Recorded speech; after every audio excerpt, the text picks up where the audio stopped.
Tollywood young rebel star Prabhas the Raja Saab చిత్రంలో హీరోగా నటిస్తున్న విషయం తెలిసిందే.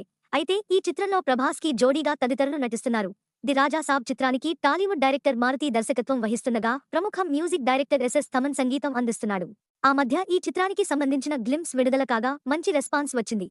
ఈ సినిమా గురించి తాజాగా ఓ వార్త సోషల్ మీడియాలో తెగ వైరల్ అవుతోంది. రాజా సాబ్లో ముగ్గురు హీరోయిన్స్ తో పాటు బాలీవుడ్ కి చెందిన మరో స్టార్ హీరోయిన్ ని కూడా తీసుకున్నారని టాక్. అయితే ఇప్పటికే మాళవిక మోహనన్, నిధి అగర్వాల్ మరియు రిద్ధికుమార్ నటిస్తుండగా వీరితో ఒక్కో పాటలో ఒక్కొక్కరితో ప్రభాస్ స్టెప్పులేయనున్నాడని, ఇక బాలీవుడ్ హీరోయిన్ తో కలిసి స్పెషల్ చిందులేనున్నట్లు సమాచారం. హిందీలో బాగా పాపులర్ అయిన ఓ పాటని రీమిక్స్ చేసి తెలుగు, హిందీ ఆడియన్స్ ని టార్గెట్ చేసేందుకు తమన్ ప్లాన్ చేస్తున్నట్లు తెలుస్తోంది. అంతేకాదు ఇప్పటికే సాంగ్ రీమిక్స్ కోసం పెద్ద మొత్తంలో డబ్బు వెచ్చించినట్లు గుసగుసలు వినిపిస్తున్నాయి. అయితే గతంలో ప్రభాస్ నటించిన మిర్చి సినిమాలో స్పెషల్ సాంగ్ తో కలిపి ముగ్గురు హీరోయిన్స్ డాన్స్ చేసి అలరించాడు. ఈ సినిమా బ్లాక్ బస్టర్ హిట్ అయ్యింది. మరి ఇప్పుడు నలుగురు హీరోయిన్స్ అంటే మామూలుగా ఉండదని ఫ్యాన్స్ అంటున్నారు.